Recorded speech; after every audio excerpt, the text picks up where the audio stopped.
It's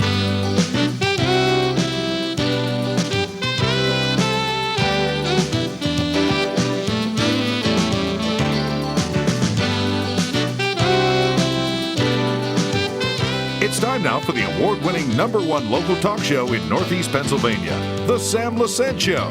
Now here's your host, Sam Lesante. So folks, how are your eyes? Are they doing okay? You having any kind of problem with your eyes? Well, today we're going to learn a lot about your eyes. And we have with us today, not new to the profession, but new to Hazleton's Eye Specialists and Strasburg Eye Specialists. Dr. James Deom is here, folks, and we're going to talk about diabetic eye. We're going to talk about, brain injury and visual rehabilitation. We're going to talk about scleral contact lenses, stuff that's new and exciting, but to tell you how advanced they are at Hazleton Eye Specialists, Dr. James is here to inform us. Now, I know him a long, long time. Well, Jim, it's nice to see you on the show. Thank you so much for having me. And congratulations to you. I appreciate that. Thank you. You really came a long way, and we're very proud of you. Well, thank you. I remember you playing baseball with my children, and your mom and dad were great people. Yep. 3 sisters and 1 brother, and That's you're right. doing good. It's a great family, and so I want to congratulate you. Well, thank you. I appreciate that. And now, with that being said, okay, for the people who do not know you, Right. Tell us a little bit about yourself. Yeah, so the first thing that I like to let my patients know and everybody from this area know is that I'm a native. I was born and raised here. I'm born and raised in Drums. I was born in the old St. Joseph's Hospital, and I went on to Bishop Hayfie High School, and from there went on to Wilkes University, right in our backyard. We won't hold that against you. Yeah, so Wilkes University, of course, a great school for the biological sciences. I majored in biology there. My nephew is a doctor there now, Okay. teaching at Wolf's. Oh, of course, I'm a fantastic. King's guy, but I mean, he's teaching. Won't hold that against you. Yeah, that's right. I won't hold that against me. So, but I'm sorry to interrupt. Go so I'm a proud colonel, and a proud what? Colonel from Wilkes. Oh, okay, all right, the okay. fighting colonels. Yeah, Yes. okay. And so went on from Wilkes to attend the Pennsylvania College of Optometry in Philadelphia. The Pennsylvania College of Optometry, of course, is the only optometry school in Pennsylvania, and there's actually only 20 throughout the United States. So one of the oldest and most well-known schools right in our backyard, which we're lucky to have. So I attended the Pennsylvania College of Optometry for 4 years. And through that time, I also expanded my repertoire, my clinical knowledge, in not only attaining a Doctor of Optometry degree, but also a Master's in Public Health. What does that mean? So this is sort of, if you look through the phone book or the listing of doctors at different hospitals, you'll see their credentials. Yeah. A lot of them you'll see MD, DO, OD, and a lot of doctors will actually have after their initial credential an MPH, which is a Master's in Public Health. And what that does is it expands the doctor's knowledge in a particular clinical area of expertise. So my clinical area of expertise was brain injury and vision rehabilitation, which I know we're going to get into a little bit later.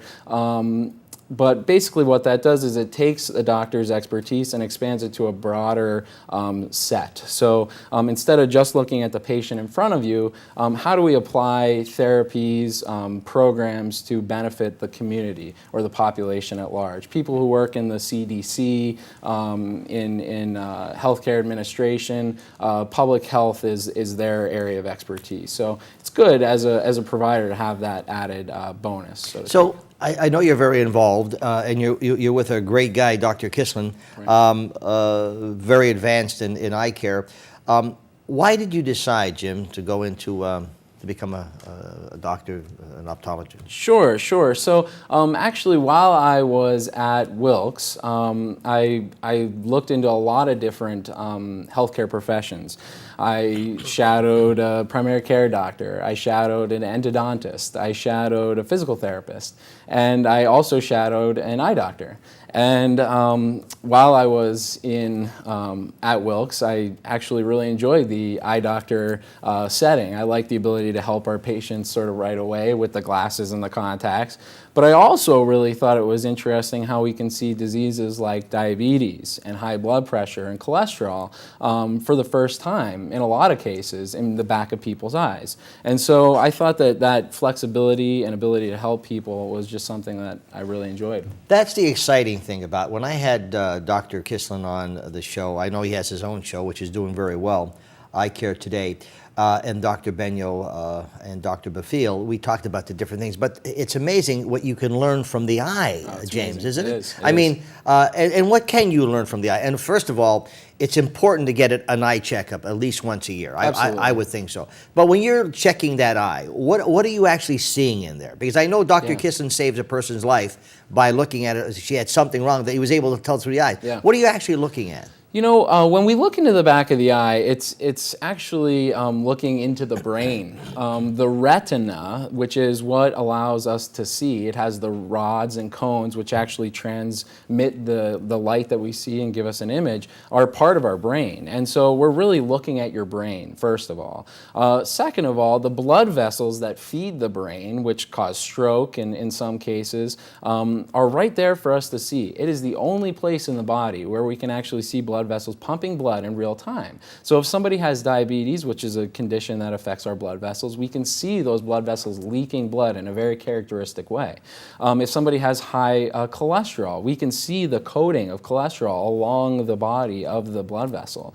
So it's really amazing, and people are oftentimes shocked what we can tell. I'll say, you know, how is your blood pressure? Has it been high?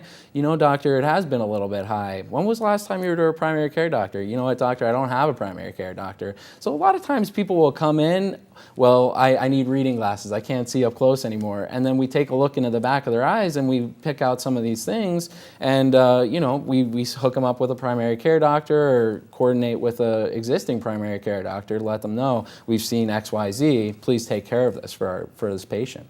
So when is the age that you should be, well, I guess any age, maybe a stupid question, but when should I be coming to you to get an eye examination? Yeah, that's what ages? That's a fantastic question, and it really starts at birth. You know, we have a wonderful program called Infancy, which is a public health program that the American Optometric Association has started, which actually provides a free eye exam for children between the ages of 0 and 1 year. So that's the first eye exam, and it's free of charge. So come on in, and we'd love to do that first eye exam. They then recommended an exam at 3 years of age and 5 years of age. After that, we, depending on any need for correction with glasses or contacts, we can do every 2 years or every year. Mm-hmm. And then continuing on from then, a lot of times when we hit about 40, you'll start to need reading glasses, so that'll be a time that we want to start getting an eye exam every year. And then later on, right around 65, that's another age when cataracts are starting. And so that's another time when, you know, if you haven't previously started going to see your doctor on a yearly basis, you should start absolutely at that point in time.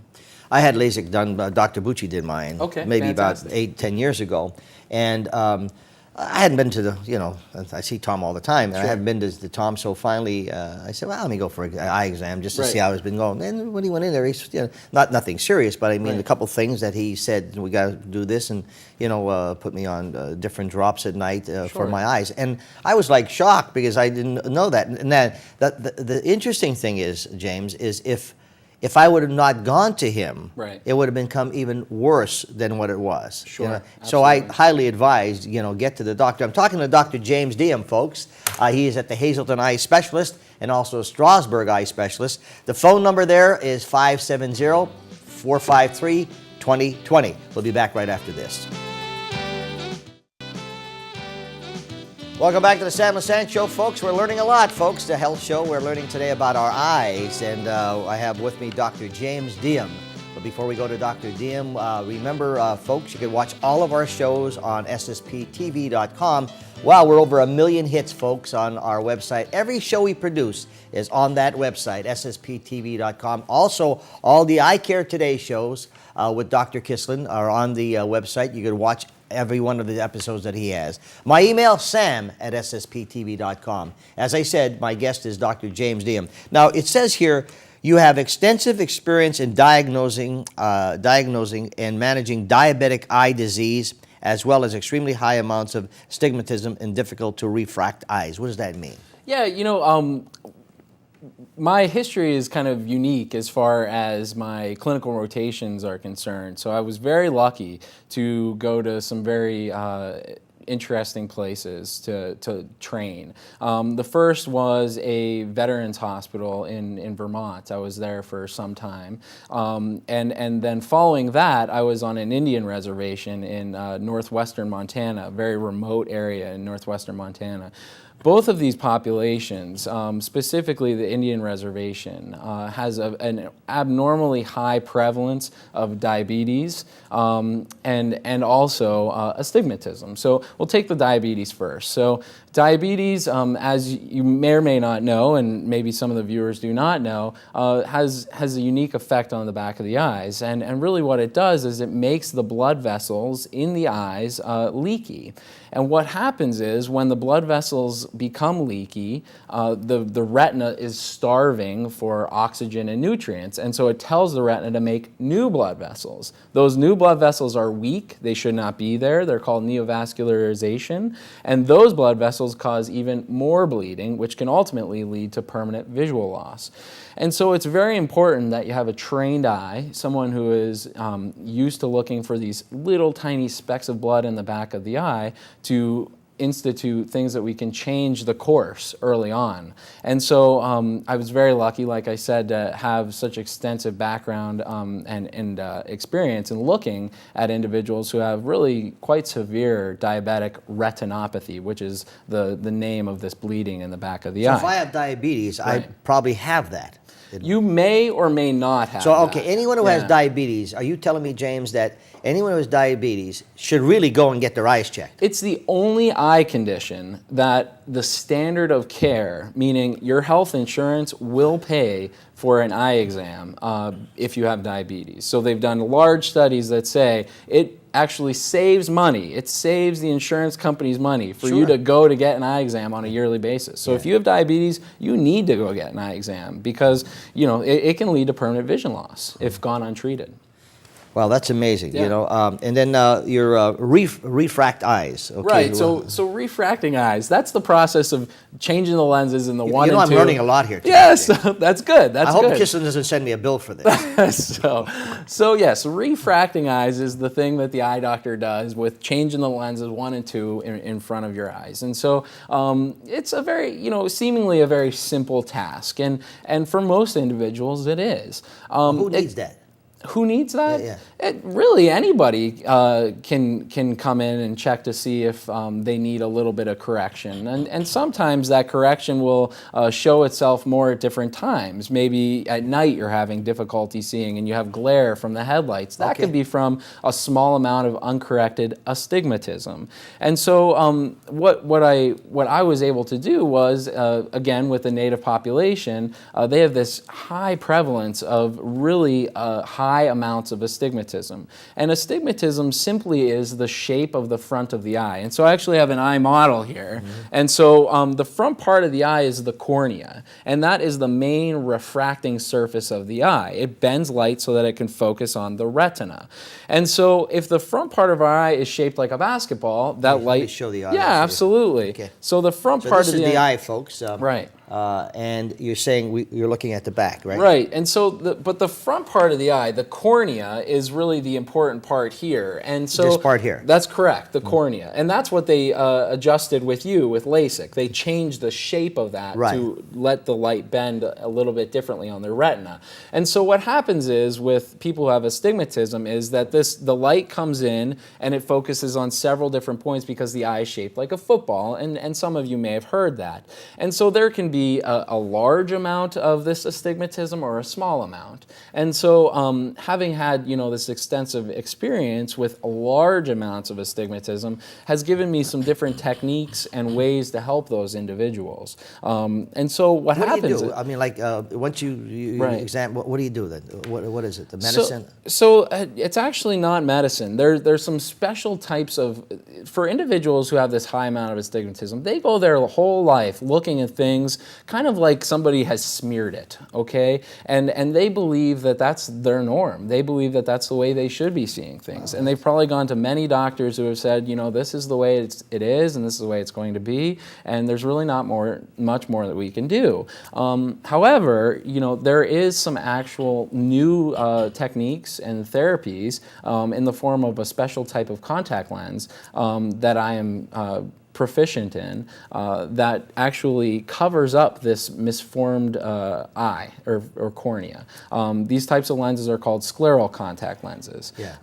And so that's a new treatment that we're doing. And then You have yeah. I mean, now scleral. Sure. What does that mean? It's a special contact lens. Yeah. So normal contact lenses sit on the cornea. Okay, so if you can just imagine, we're taking a soft contact lens, we're putting it on right over the top of the eye. right on the eye, Right. and if that eye is shaped odd, and that odd shape is what causes our vision to be not very good, then that soft contact lens takes up that shape of the eye. Okay, and so what we're left with is what we started with, right? And so a soft contact lens can really only get you so far with the misshapen part of the eye. So what we have here is a special type of contact lens, and they come in these cases, and this is a special brand of contact lens. That's the contact. This is the contact itself, and so the contact lens is actually quite large. Wow. So maybe you want to hold it like that. You can feel it. Yeah, it's hard. That's bigger than I don't have them anymore, but I used to work on. It's about 2 times the size of a regular contact lens. Wow. And so you may think, wow,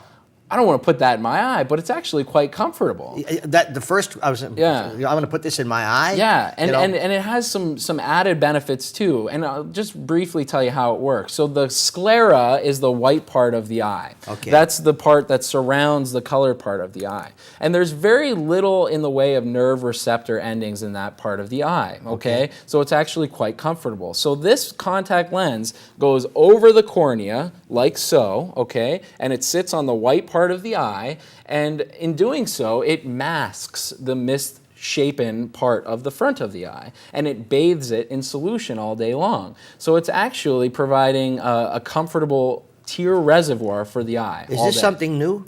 It is a reinvention of something that has been around a long time, and what has changed is the material of the lenses. It's extremely breathable, and it allows us to wear it for much longer. So that's comfortable. It's extremely comfortable. Okay. I've had several patients that put them in and forgot they even had them in. When I first got contact lenses, they were hard contact lenses, Yes. and boy, you had to put them in for a little while, and then Right. take them off, put them Right. in a little bit. Right. Then I never experienced the soft ones, but after I got the hard ones, never had the soft ones. Then I went to Dr. Bucci and got the LASIK. Right. But now the soft ones you just put right in, right? They don't.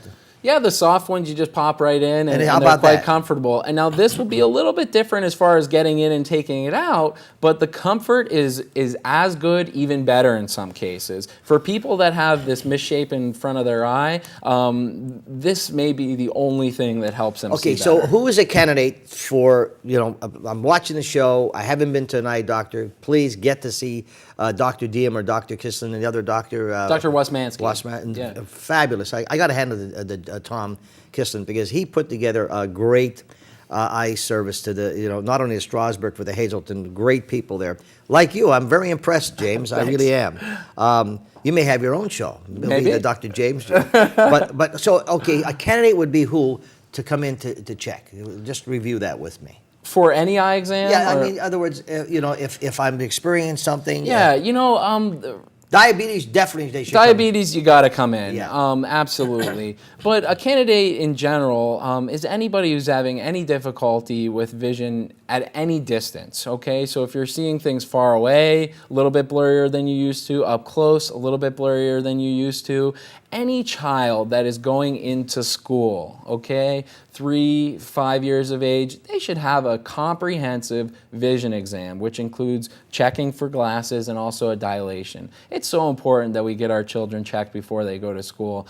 Learning is all visual, okay? And the interesting thing is, as you know, I'm a big baby when it comes to medical. But when doctor says they have, like, am I losing my eyesight? It's you have the tools, so to speak, to correct this vision. Right. You know, it's nothing to be worried about. That's right. Yeah, because that's I know I would be. You say you have this.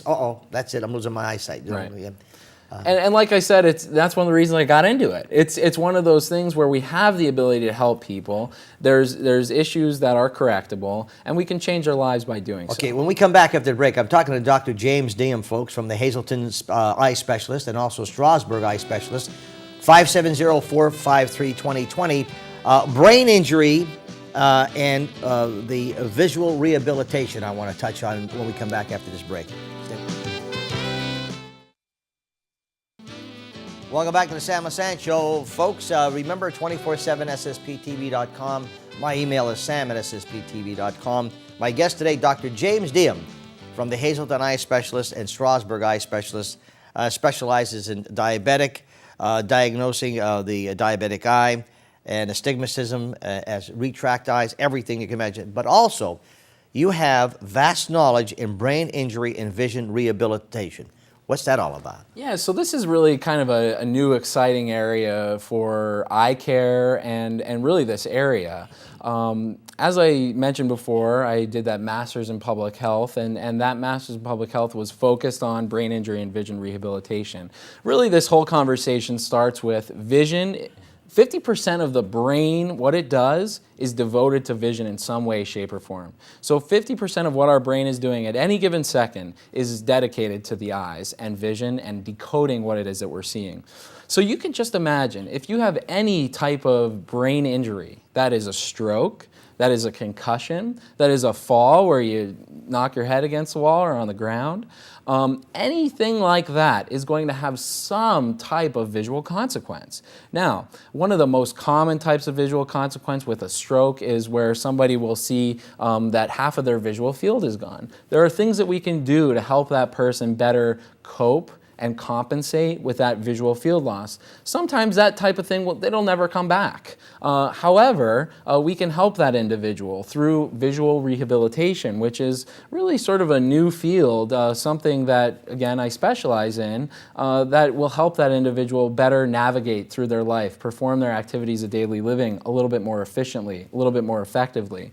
And also, just explain to them, this is what's happened, this is how your life is now, and this is how you can do things a little bit better. That's interesting. Visual rehabilitation, okay? Right. And like I'm thinking, you know, I know what rehabilitation is, Right. but visual, once again, you would be able to decide what if that person needs that. Correct. And Correct. what's the process? So one really classic example is concussion, and concussion is sort of a hot topic issue right now, especially with children and sports, Yes. the NFL, all of that. These are hot topic issues, and one of the main sequelae or consequences of having a brain injury are these visual issues. For instance, the eyes moving together as a team. A lot of times, each eye is actually controlled by 6 eye muscles that are connected to the brain through nerves. And so if the brain is jostled around a little bit through an impact, say from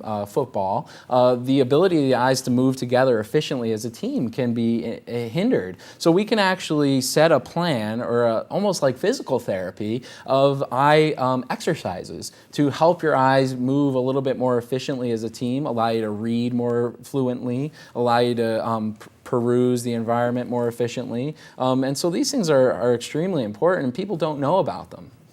So how do what are some tips to keep my eyes healthy?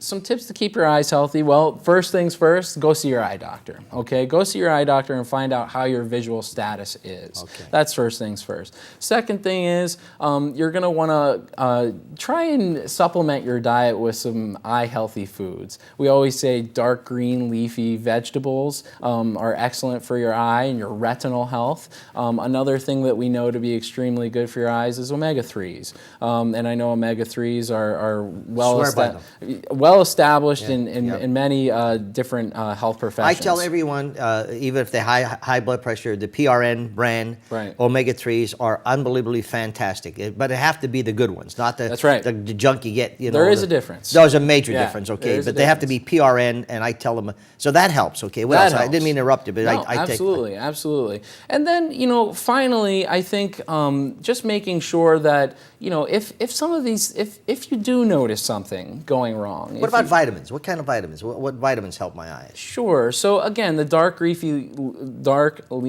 green leafy vegetables are what has a couple really important things. The zeaxanthin and lutein are the main two things that are found in those vegetables that you can also find in vitamins at the store. Okay. Yeah. So how about spaghetti sauce? Spaghetti sauce is fantastic for your meatballs. Yeah. Wait, how about for the eyes? How about tomatoes and sure, it's not well established in any we're large gonna make that studies, but that's interesting. So So keeping your diet is important. Yes, about a certain kind of water. I mean, should you drink so much water every day? This or that. Hydration's always important, but as far as the retinal health is concerned, no, front of your eye, dry eye, all those things. Sure, hydration is fantastic. Well, James, I'll tell you, I learned a lot here today. Well, good. Really Thank you for having me. No, thanks for coming on the show. I know Dr. Kislen wanted you to get on the show, and I applaud him. Hazleton Eye Specialist and Strasbourg Eye Specialist, folks.